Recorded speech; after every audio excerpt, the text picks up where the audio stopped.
जनाब स्पीकर,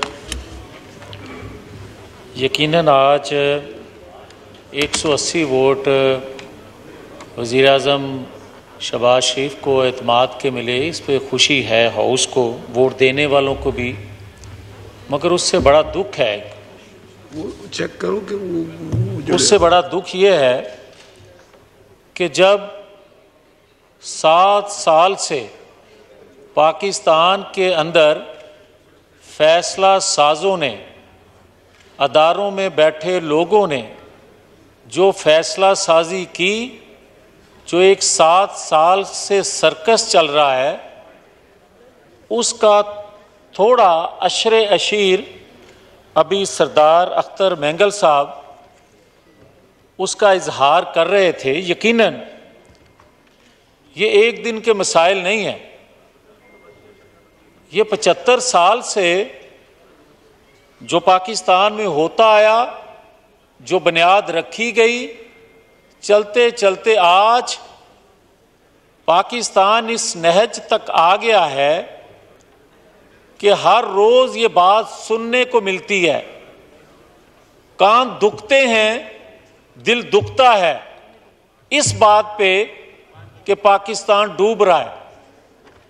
फिर वो कुर्बानियां जो हमसे बड़ों ने, यकीनन हमने तो कोई कुर्बानी दी नहीं, मगर हमसे बड़ों ने जो कुर्बानियां दी, दुख होता है कि उन कुर्बानियों का समर जो मिलना चाहिए था इस कौम को, वो नहीं मिल सका। उसकी बुनियादी एक वजह है कि जब तक आप उन किरदारों की निशानदेही नहीं करेंगे, उन किरदारों को कटहरे में लाएंगे नहीं, कभी आप फ्यूचर प्लानिंग, कौम को इस इंतशार से बचाने या इंतशार कम करने या आने वाली नस्लों को एतमाद देने के लिए आप जो चाहें कर लें, एतमाद नहीं आएगा उस वक्त तक जब तक उनको कटहरे में आप लाएंगे नहीं। अब होता ये है कि बदकिस्मती से जब हम ये कहते थे कि फलां के रोल से जमहूरियत को खतरा है, अब जमहूरियत को खतरा तो आए रोज होता है, अब खुदा न खास्ता इस रियासत को खतरा है। हम जहां तक ले आए हैं, मगर आज भी क्या हमने ये सोचा, देखा, जाना इस बात को कि आज से कुछ अरसा पहले जब चंद जर्नैलों ने मिलके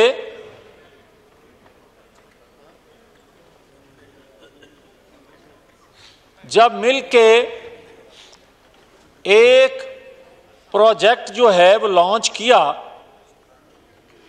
तो उसमें फिर हम ख्याल जजों ने उसको गोद लिया, नैब और मीडिया में हम ख्याल लोगों को साथ मिलाया, और 4 साल इस पाकिस्तान पर मसल्लत रखने के बाद जब वो प्रोजेक्ट जो है वो फेल हुआ, तो एक अदारे ने तो कहा कि हम न्यूट्रल हैं, हम सियासत में मुदाखलत नहीं करेंगे।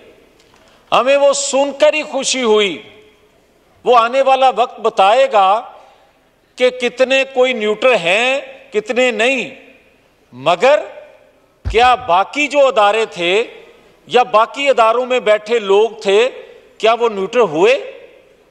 जब मैं ये बात करता था कि आज भी उसकी सहूलतकारी हो रही है, तो मेरी अपनी जमात से बहुत से लोग नाराज होते थे, सख्त नाराज होते थे, इस बात पे इजहार करते थे मीडिया पे भी। मगर क्या सासू मां की गुफ्तगू के बाद आज एहसास नहीं हो रहा कि सहूलतकारी मौजूद है? हमने तो ये सुना था कि धरती मां है, और धरती मां पे हकीकी माएं लोग कुर्बान करते थे, करने का जज्बा रखते हैं, मगर धरती मां को किसी सासू मां पर कुर्बान होते देखना ये हम पहली दफा देख रहे हैं। मगर आज अगर कोई हमें ये कह रहा है कि आइन का इतलाक होना चाहिए, भाई होना चाहिए, मगर ये मार्च अप्रैल 2023 में ही क्यों, ये 2017 में याद क्यों नहीं था, ये उस वक्त क्यों नहीं इतलाक हुआ आइन कानून का। और ये हाउस जिसको आज ये कहा जाता है कि जनाब तौहीन कर रहे हैं, जनाब स्पीकर आप कस्टोडियन हाउस है, मैंने आपसे बहुत कुछ सीखा है। मैं आपकी खिदमत में यह सवाल रखता हूं कि इस हाउस की कोख से पाकिस्तान के तमाम अदारे रोशनी लेते हैं, रहनुमाई लेते हैं, यह कानून बनाता है, तो फिर मुझे कोई बताए कि इस हाउस से रोशनी, रहनुमाई, कानून बनाने वाले अदारे से यहां बैठ के अगर कोई बात करता है तो कोई अदारा कहे कि जेर जबर ऊंची आवाज में बात कर दी तौहीन अदालत हो गई, तो इस हाउस के बनाए हुए कवानीन पर अमल जब नहीं करते तो क्या इस हाउस की कोई तौहीन नहीं है? और अगर इस अदारे से बनाने वाले कवानीन जो हैं अदारों के लिए किसी हुक्मदुली नहीं, कोई उनको चीज पसंद ना आए, यहां बात की जाती है 66, 68 आर्टिकल की, और ये कोर्ट में भी बातें होती हैं, मुझे बताए कोई, मैं तो एक स्टूडेंट हूं, मगर मुझे ये कोई बता तो दे कि क्या दुनिया भर में अदालती फैसलों पर बात नहीं होती, रायजनी नहीं होती, और कौन सी बात है जो यहां की जा रही है? और फिर 66, 68 की बात करता है तो 63A भी पढ़ ले। क्या पंजाब में 63A को रीराइट नहीं किया गया? और एक दफा नहीं, दो दफा। क्या इस हाउस ने अगर 2017 में उस हाउस से, उस साथ वाली बिल्डिंग से, सफेद बिल्डिंग से जो आइन कानून को तोड़ा जा रहा था, इनराफ किया जा रहा था, उस वक्त ये असेंबली खड़ा हो जाती तो फिर 68(3) रीराइट आइन को करने की किसी को जुर्रत ना होती। फिर यहां बैठ के जो आपकी सीट पर कासिम सूरी ने रोल अदा किया, उस वक्त एक्शन हो जाता तो पंजाब असेंबली में रीप्ले ना होता। मगर मुझे यह पूछना है जनाब स्पीकर कि क्या इस साथ वाली बिल्डिंग से जो भी फैसले पिछले 7-8 साल से आ रहे हैं और हर फैसला उसको नई सियासी जिंदगी देने का सबब बनता है, क्या ये महज इत्फाकात हैं? और अगर ये महज उसके लिए इत्फाकात हैं, कोई एक इत्फाकिया फैसला सारे हाउस के लिए कभी आ सकता है? नहीं आया। मगर अगर हमें कोई ये समझाता है कि आप लोग इलेक्शन से भाग रहे हैं, तो फिर जनाब स्पीकर मैं नहीं जानता कि हाउस के दीगर अफराद क्या सोच रखते हैं, क्या राय रखते हैं। मैं अपनी जाती सोच राय के मुताबिक एक अर्ज करना चाहता हूं। आप 3 दफा, ये बात मैं बार बार इसलिए करता हूं कि यहां बार बार झूठ बोला जाता है, आखिरकार लोग सोचने पर मजबूर हो जाते हैं कि पूछो ये गल ठीक है। जिसके मुतल्लक की जा रही होती है वो एक दफा मुड़ के देखता है कि शायद मुझसे कोई गलती हो गई, इतना झूठ बोला जाता है। मगर सच को भी अब 2, 3, 4 दफा जरूर बोलना पड़ेगा ताकि लोगों को पता चले हकायक क्या हैं। मुझे ये बताया जाए कि 3 दफा नवाज शरीफ को जनरल इंतखाबात में 3 मरतबा इलेक्शन से बाहर रखकर उसकी जमात को इलेक्शन लड़ने पर मजबूर किया गया। उस जमात ने फिर भी इलेक्शन लड़ा। क्या ये साथ वाली बिल्डिंग का हक नहीं है कि वो पूछे कि एक जमात को, यहां जो बात की गई नेशनल अवामी पार्टी की, उस पर बैन लगा और उसके कितने टुकड़े किए गए। मुस्लिम लीग नून को तोड़ने के लिए बार बार अटेम्प्ट की गई और 3 मरतबा उसकी क़यादत को इलेक्शन लड़ने से रोका गया। अब मुझे ये बताएं कि 2023 में भी किसी की ख्वाहिश है, किसी की जरूरत है, किसी साथ वाली बिल्डिंग में बैठे चंद अशखास की जरूरत है, ख्वाहिश है, कमिटमेंट किसी से की हुई है कि 23 में भी 4थी दफा उसको बाहर रखना है इलेक्शन से, तो जनाबे स्पीकर ये किसी तौर नहीं होने देंगे। इसको कोई धमकी समझे, इसको कोई जरूरत समझे, मगर ये हाउस एक बेगुनाह को, और मुझे गिला ये है कि 1 साल होने को है।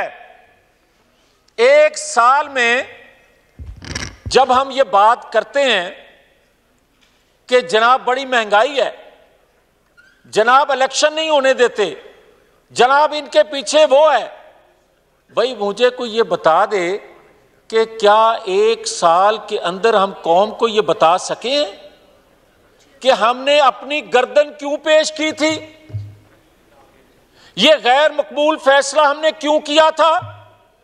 हमारी कुर्बानी जो इस रियासत के लिए थी, और रियासत से बढ़ के हमें यह इल्म था और है, अंदेशा नहीं कि जो नाइंसाफी इस पाकिस्तान से हो रही है, अगर ये गर्दन पेश ना की जाती तो पाकिस्तान के अंदर जो अगले 35 साल मनसूबाबंदी करने वाले थे वो पाकिस्तान की वो तबाही करते, हमारी सियासत जाए भाड़ में। मगर मेरे पाकिस्तान को जो नुकसान पहुंचने वाला था, जो नुकसान पहुंचाने वाले थे, आज क्या पाकिस्तान के इंटेलिजेंस अदारे अगर ये बता सकते हैं कि इंडिया में क्या हो रहा है और इंडिया में क्या मनसूबाबंदी की जा रही है, तो क्या मेरे पाकिस्तान के अंदर अदारों में बैठे लोग जो कुछ कर रहे हैं, क्या इंटेलिजेंस अदारों को ये इल्म नहीं है? इल्म है।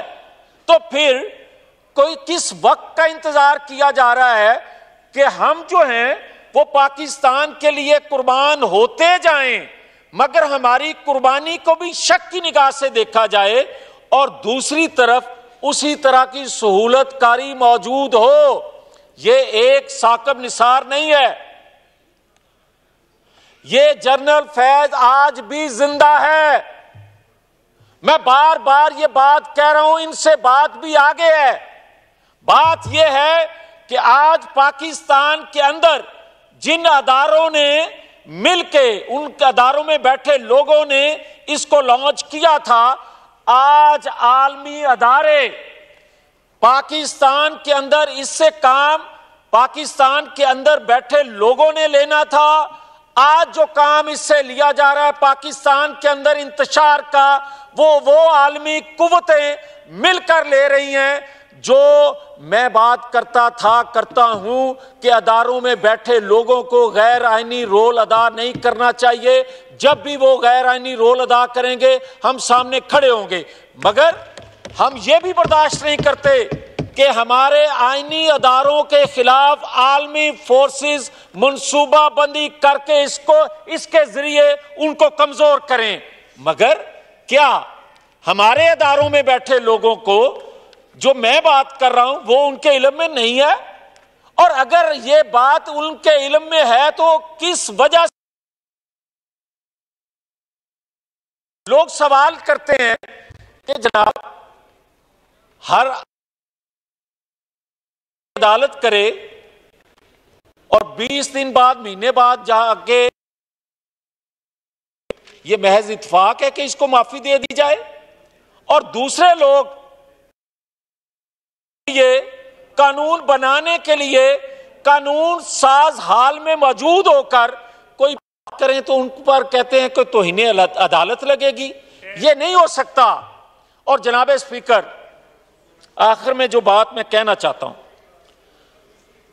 यहां बात की सरदार अख्तर मेंगल साहब ने कि एक सहाफ़ी पर हमला हुआ। एक सहाफ़ी पर हमला नहीं हुआ। जनाब स्पीकर, आप देखें सहाफ़ी एंकर, उनके प्रोग्राम जो नागवार गुजरते थे उनके प्रोग्राम बंद किए जाते। वो हामिद मीर हो, वो अबसार आलम हो, वो तल्लत हुसैन हो, मगर जिनको गोलियों का निशाना बनाया गया, क्या वो अबसार आलम हो या हामिद मीर हो, किसी इस साथ वाली बिल्डिंग से 100 मोटिव हुआ? किसी ने 100 मोटिव लिया? नहीं लिया। तो फिर मुझे यह कहने की इजाजत होनी चाहिए कि क्या आज एक अदारे में बैठे लोग क्या उसकी सहूलतकारी के लिए या और क्या मेरे मुतल्लक, मेरी क़यादत के मुतल्लक उस अदारे में बैठ के लोगों की ज़हन साजी नहीं की गई? और क्या आज अगर कोई कहता है कि हम न्यूट्रल हैं, तो आखिर में मैं शुक्रिया अदा करता हूं कि आपने मुझे काफ़ी देर बर्दाश्त किया, मगर आखिरी जुमला कह रहा हूं। मेरी गुजारिश है कि क्या उन अदारों ने जो ज़हन साजी लोगों की और जस्टिस शौकत सिद्दीकी साहब के बकौल कि अगर एक अदारे में बैठे लोग अगर कहते हैं कि हम न्यूट्रल हो गए हैं, तो क्या बाकी अदारों को जिन्होंने मिलकर इसको बुत बनाया था, ये बुत तराशा था, उस लेवल पर कौन लेकर आएगा? और क्यों नहीं आज तक ये रीराइट करते हैं ना आइन को, क्या इनको किसी ने मना किया है कि आपके इल्म में तमाम चीजें होने के बावजूद कि नवाज शरीफ बेगुनाह है, उसके केसों से उसको बरी करके उससे माजरत क्यों नहीं करते? ये है असल इशू पाकिस्तान का। ये कर दो, सुबह इलेक्शन करवा दो, ये करो, और ये कोई मुज़ाकरात की जरूरत नहीं। और मैं अपनी जमात से बतौर एहतजाज ये बात करूंगा कि इमरान खान से किसी तौर पर भी मुज़ाकरात नहीं होने चाहिए। वो वजह यह है, जब तक इस हाउस में वो माफी ना मांगे, जो गालियां देता था इस हाउस को, इस पार्लिमान को, इस आइन को नहीं मानता था, इन अदारों को नहीं मानता था, दहशतगर्द हम उसको कहते थे, फितना हम उसको कहते थे। आज क्या वो पाक साफ हो गया है? ये सारी चीजों की उसको पहले माफी मांगना होगी, उसके बाद बैठ के बात की जा सकती है। बहुत शुक्रिया। Thank you. जनाब साले मोहम्मद